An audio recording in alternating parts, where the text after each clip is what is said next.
अस्सलाम वालेकुम, मैं हूं मंसूर अहमद कुरैशी और आप देख रहे हैं मेरा नया व्लॉग। तो जनाब, मुल्क में नए नए चांद चढ़ाए जा रहे हैं। इंडिया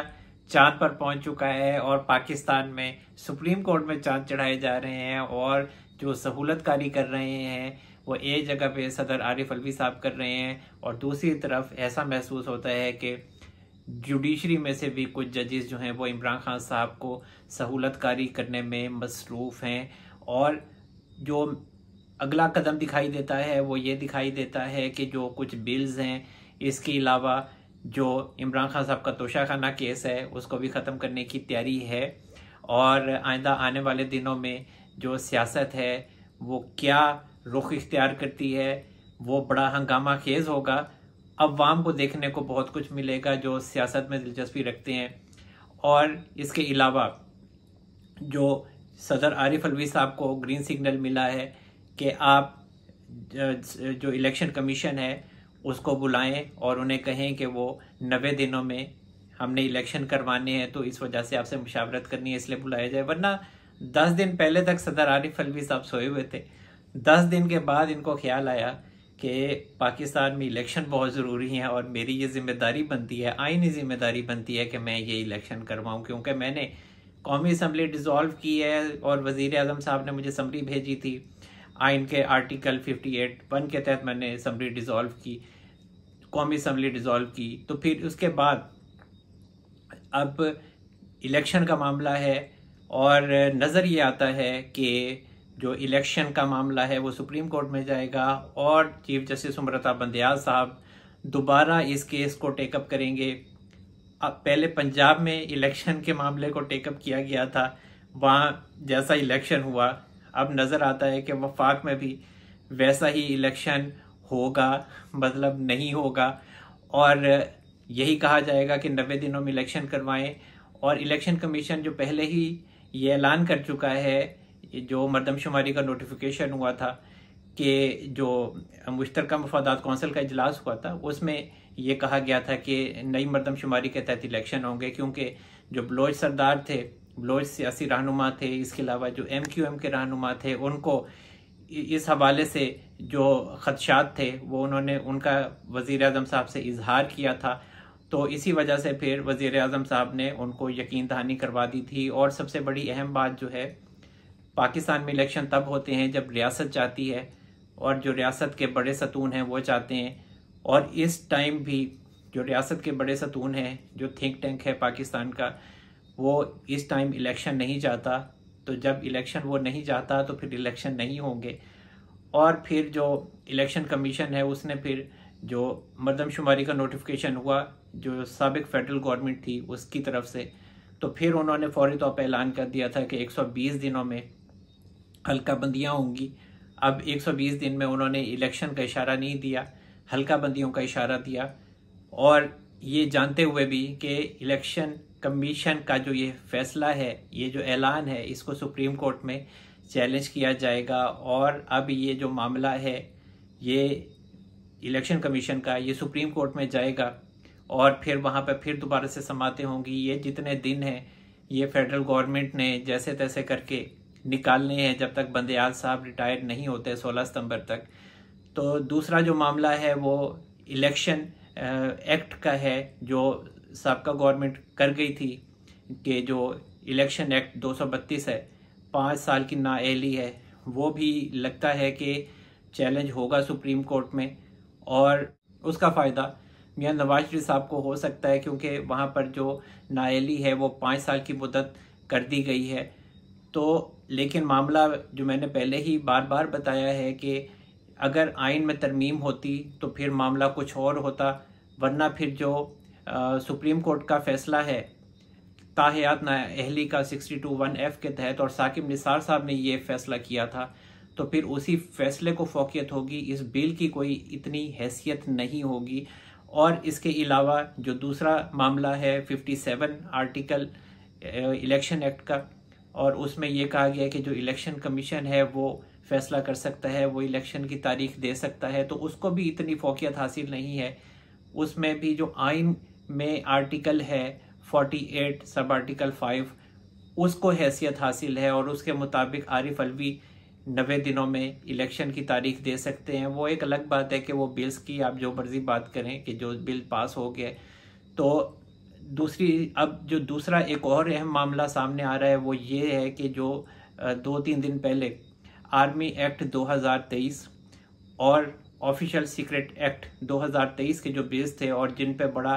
तनाज़ा खड़ा हुआ और सदर आरिफ अलवी साहब पहले तो सोए रहे बिल्स रख के, उन पे कोई साइन नहीं किए, शायद उनके ऊपर कहीं और से दबाव था, फिर पीटीआई की तरफ से दबाव था, इसलिए उन्होंने साइन करना मुनासिब नहीं समझा और रिजेक्ट करना भी मुनासिब नहीं समझा और वो आइन के आर्टिकल 75 के तहत उनको बिल्स भेजे गए थे। उनके पास दो ही रास्ते थे, या तो वो उन पर साइन करते या फिर 10 दिन के अंदर उनको रिजेक्ट करते, और रीजनिंग भी उन्होंने देनी थी, लेकिन वो रीजनिंग भी उन्होंने नहीं दी। और बाद में फिर जब वो वक्त गुजर गया, हालांकि 2 अगस्त को उन्होंने जो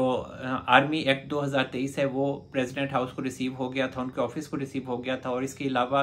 8 अगस्त को जो ऑफिशियल सीक्रेट एक्ट है वो रिसीव हो गया था, और 9 अगस्त को उनकी टेबल पर, सदर साहब की टेबल पर मौजूद था वो बिल। और 2 अगस्त को जो आर्मी एक्ट तरमीमी बिल प्रेसिडेंट हाउस को रिसीव हुआ,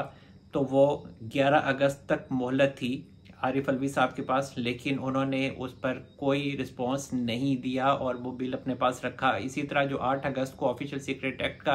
बिल उनको रिसीव हुआ, तो वो 17 अगस्त तक उनके पास मोहलत थी, लेकिन उन्होंने उस पर कोई रिस्पांस नहीं दिया। लेकिन बड़ी इंपॉर्टेंट बात यह है कि जो 9 अगस्त को उन्होंने बिल्स, 13 बिल्स थे जो पार्लियामेंट की तरफ से भेजे गए थे, उनको रिजेक्ट किया और उसकी बाकायदा रीजनिंग भी दी। उसके बाद फिर मामला खुला जब इन्हें पता चला, हालांकि ये जानबूझ के इन्होंने जो दोनों बिल्स थे, ऑफिशियल सीक्रेट एक्ट और आर्मी एक्ट 2023, इसको पास होने दिया। मकसद यही था कि ये पास हो जाएं, क्योंकि उनके हाथ में कुछ नहीं था, तो नज़र यही आता है। तो फिर उसके बाद अब लगता है कि आरिफ अलवी साहब को किसी ने शय दी है, और उसके बाद फिर उन्होंने वो वाला जो ट्वीट किया है जो अपने पर्सनल अकाउंट से कि मैं माफ़ी मांगता हूं जो इससे इफ़ेक्ट होंगे, और अल्लाह सब कुछ देख रहा है, और मैंने अपने अमले से भी कहा था कि मैं इन दोनों बिल से इख्तलाफ करता हूं, मैं इन दोनों बिल से इत्तफाक नहीं करता और ये पार्लियामेंट को भेज दिए जाएं। और मैंने उनसे बार बार इस बात की तस्दीक चाहिए, उन्होंने मुझे यकीन दहानी करवाई कि बिल्स जो हैं वो वापस भेजे जा चुके हैं, जिस पे वकार अहमद साहब ने भांडा फोड़ दिया है उनका और कहा है कि आप मेरे से ज़्यादा बेहतर जानते हैं और आप अपने सियासी कैरियर को बचाने के लिए मेरा जो कैरियर है उसको दागदार कर रहे हैं, और मेरी बेटी की अगले माह शादी है और मैं नहीं चाहता कि मेरे ऊपर कोई, जो मैं ईमानदारी से मैंने नौकरी की है सारी ज़िंदगी, तो उसके ऊपर कोई उंगली भी उठाए, उस पर हर्फ आए। तो इसी वजह से कहा जाता है कि आरिफ अलवी साहब ने उन्हें कहा था कि वो ये ख़त जो है ना लिखें, लेकिन जो वकार अहमद साहब हैं उन्होंने आरिफ अलवी साहब को ख़त लिख दिया और सब कुछ तिया पांचा जो था वो एक कर दिया। जो सदर आरिफ अलवी साहब की जो भी पॉलिसी थी या जो भी उनकी साजिश थी उसको उन्होंने बेनकाब कर दिया। अब सदर आरिफ अलवी साहब के हवाले से अब यही है कि वो तो समझते हैं कि ये कानून बन चुका है, लेकिन बड़ी अहम बात यह है कि जो इमरान खान साहब के वकील हैं, इनकी लीगल टीम के भी एक अहम रुकन हैं और पीटीआई के बड़े सरगर्म कारकुन हैं, हमेशा वैसे इस्टेब्लिशमेंट के करीब रहे हैं, लेकिन अब आजकल इमरान खान साहब के करीब हैं अली ज़फ़र साहब। तो वो बारहा ये कहते रहे हैं जब से आरिफ अलवी साहब का ये तनाज़ा शुरू हुआ है कि मैंने बिल्स पे कोई साइन नहीं किए, और इसके अलावा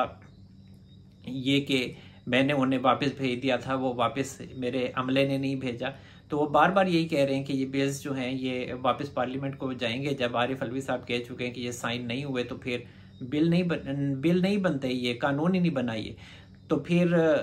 अब अगला जो मामला है वो मैंने पिछले व्लॉग में भी आपको बताया था कि सुप्रीम कोर्ट में एक दरख्वास्त दायर हुई है और वो इन दोनों बिल्स से मुतालिक है, और वो एक वकील जुल्फ़कार अली भुट्टा साहब की तरफ से दायर की गई है, जिसमें कहा गया है कि जो फेडरल गवर्नमेंट है उसको पाबंद किया जाए। ये जो आर्मी एक्ट 2023 है और ऑफिशियल सीक्रेट एक्ट 2023 है, इसके हवाले से कि सुप्रीम कोर्ट हुक्म दे कि वो फेडरल गवर्नमेंट के लिए आर्टिकल 186 का नफाज करे क्योंकि जो सदर आरिफ अलवी साहब हैं वो ये कह चुके हैं कि उन्होंने इन दोनों कानून पर, इन दोनों बिल्स पर साइन नहीं किए। तो अब इसकी आईनी और कानूनी हैसियत जांचने के लिए सुप्रीम कोर्ट इस मामले को देखे और फेडरल गवर्नमेंट से 10 दिन के अंदर राय तलब की जाए। और इसके अलावा जो आर्टिकल 186 है, वो आर्टिकल 186 सुप्रीम कोर्ट के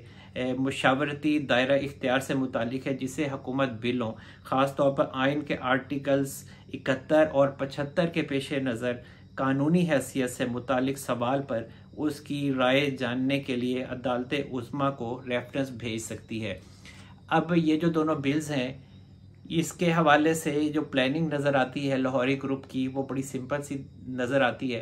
क्योंकि ऑफिशियल सीक्रेट एक्ट और जो आर्मी एक्ट 2023 है उसका नोटिफिकेशन तो जारी हो गया है, गजट नोटिफिकेशन, और ऑफिशियल सीक्रेट एक्ट को ही आगे कानून को लेकर चलते हुए जो वफाकी हुकूमत है उसने इस्लामाबाद में ऑफिशियल सीक्रेट एक्ट के तहत अदालत भी कायम कर दी है। और जो शाह महमूद कुरैशी साहब हैं और इमरान खान साहब हैं, उनके खिलाफ FIA ने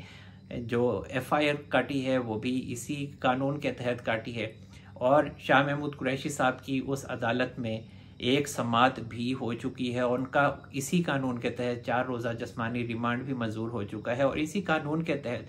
1 महीने के अंदर ऑफिशियल सीक्रेट एक्ट की जो कोर्ट है, जिसके जज हैं अबुल हसन जुल्करनैन साहब, वो फैसला सुना सकते हैं। और यहाँ पर इनको तकरीबन कहा जा रहा है कि 3 साल कैद की सज़ा हो सकती है। अब देखते हैं कि ये मामला कितना आगे चलता है, लेकिन ये मेरे कहने का मतलब ये है कि ये जो प्लानिंग नज़र आती है दरख्वास्त देने की, और ये जो ऑफिशियल सीक्रेट एक्ट 2023 और आर्मी एक्ट 2023 के हवाले से, ये बंदियाल साहब ही इस मामले को यकीनी तौर पर टेकअप कर सकते हैं। और ये जो दरख्वास्त है ये 184 सब आर्टिकल 3 के तहत दायर की गई है, जिसमें कहा गया है कि ये अवामी मफादात आमा का मामला है और इसी वजह से इसके खिलाफ ये दरख्वास्त जो है ये सुनी जाए और फैसला किया जाए कि इन दोनों बिल्स की कानूनी हैसियत क्या है। और अगर चीफ जस्टिस उमरता बंदियाल साहब इन दोनों बिल्स के हवाले से, इन दोनों कानून के हवाले से दरख्वास्त को टेकअप करते हैं, तो फिर यकीनी तौर पर वो सदर आरिफ अलवी साहब की राय से ही इत्तफाक करेंगे कि ये दोनों बिल्स बने नहीं हैं, मैंने साइन नहीं किए। तो ये मामला आगे इस तरह से चलेगा कि जो इमरान खान साहब हैं, अगर उनको तोशाखाना केस से फारिग कर दिया जाता है, जैसा कि बंदियाल साहब चाह रहे हैं कि इनका तोशाखाना का जो फैसला है वो ख़त्म हो जाए, वो कोशिश तो यही कर रहे हैं। और दूसरी तरफ जो ये दोनों कानून अगर वो फारिग कर देते हैं कि जी इनकी कोई कानूनी हैसियत नहीं है, और गजट नोटिफिकेशन जो है उसको भी कलअदम करार देते हैं, कुछ भी कर सकते हैं ना यहाँ पे कोई आईनो कानून की तो कोई हैसियत रह नहीं गई। तो फिर तोशाखाना केस में चूंकि इमरान खान साहब की सज़ा मुअत्तल हो जाती है, तो अगली तरफ जो मामला है वो साइफर के हवाले से, जिसमें इमरान खान साहब के खिलाफ FIA ने FIR काटी हुई है ऑफिशियल सीक्रेट एक्ट के तहत, तो फिर उसमें गिरफ्तारी भी इमरान खान साहब की हो चुकी हुई है। पहले तोशाखाना केस में 3 साल कैद की तो वो सज़ा काट ही रहे हैं, और इसमें भी उनकी गिरफ्तारी है साइफर के मामले में, और अटक जेल में ही उन्होंने डाली हुई है। तो जब ये बिल्स, ये कानून बंदियाल साहब उड़ा देंगे, तो ऑटोमेटिकली इमरान खान साहब की जो गिरफ्तारी है साइफर मामले में ऑफिशियल सीक्रेट एक्ट के तहत वो ख़त्म हो जाएगी। तो ये जो 2 बिल्स हैं ये भी आने वाले दिनों में सुप्रीम कोर्ट पहुंचते दिखाई देते हैं। और यही वजह है कि जो आरिफ अलवी साहब हैं उन्होंने पहले ट्वीट नहीं किया अपने पर्सनल अकाउंट से, जब उन्हें लाहौरी ग्रुप ने या किसी और ने शेयर दी है तो उसके बाद उन्होंने ये हंगामा खड़ा किया है कि जी मैंने दोनों कानून पर साइन ही नहीं किए, और मैंने तो पहले ही कह दिया था, मैंने अपनी राय दे दी थी कि मैं इन दोनों कानून से इख्तलाफ करता हूं और ये पार्लियामेंट को वापस भेजे जाएं। तो पहले तो उनका यही था जहन में कि ये कानून पास हो गए हैं, जैसे भी उन्होंने पास किए, जो भी उनका मामला था। लेकिन अब उनको जब ग्रीन सिग्नल मिला है तो उसके बाद अब जो आरिफ अलवी साहब हैं वो अब दोबारा से एक नए जोश और वलवले से सहूलतकारी करते हुए, साजिशें करते हुए नज़र आते हैं। तो ये आपके सामने मामला मैं रखना चाहता था कि ये जो आर्मी एक्ट 2023 है और ऑफिशियल सीक्रेट एक्ट 2023 है, ये भी आप आइंदा आने वाले दिनों में सुप्रीम कोर्ट में जाता हुआ देखेंगे। तो दरखास्त तो सुप्रीम कोर्ट में दायर हो चुकी है और यकीनी तौर पर यह दरखास्त टेकअप भी होगी, और अगर टेकअप हुई तो फिर चीफ जस्टिस अमृता बंदयाल साहब ही इस केस को टेकअप करेंगे। लेकिन वो जो मर्जी कर ले, रियासत जो है उसने इमरान खान साहब को नहीं छोड़ना। मैंने जैसा कि पहले बताया कि तमाम केसेस बंदयाल साहब ख़त्म कर दें तो जो रियासत है वो अपनी फोर्स के ज़रिए इमरान खान साहब को गिरफ्तार कर लेगी। और फोर्स का आपको पता है कि मैं किस तरफ इशारा कर रहा हूँ। तो जो लाहौरी ग्रुप है वो इस टाइम नई साजिशों में मसरूफ़ है, नए हथकंडे वो इस्तेमाल कर रहे हैं, और ये कुछ दिन है, वक्त कम है और मुकाबला सख्त है। 16 सितंबर तक है ये मुकाबला। देखते हैं कि किसकी फतह और किसकी शिकस्त होती है, लेकिन जो शिकस्त है वो पाकिस्तान की हो रही है और पाकिस्तानी अवाम का नुकसान हो रहा है। तो जो इमरान खान साहब हैं उनका भी फ़िलहाल मुस्तकबिल अटक जेल में ही है। तो जनाब, अब तक के लिए इतना ही। अल्लाह ताला हम सब पर अपने रहम करम फरमाए। मंसूर अहमद कुरैशी को इजाज़त दीजिए। अपना बहुत सारा ख्याल रखिएगा। अल्लाह हाफिज़।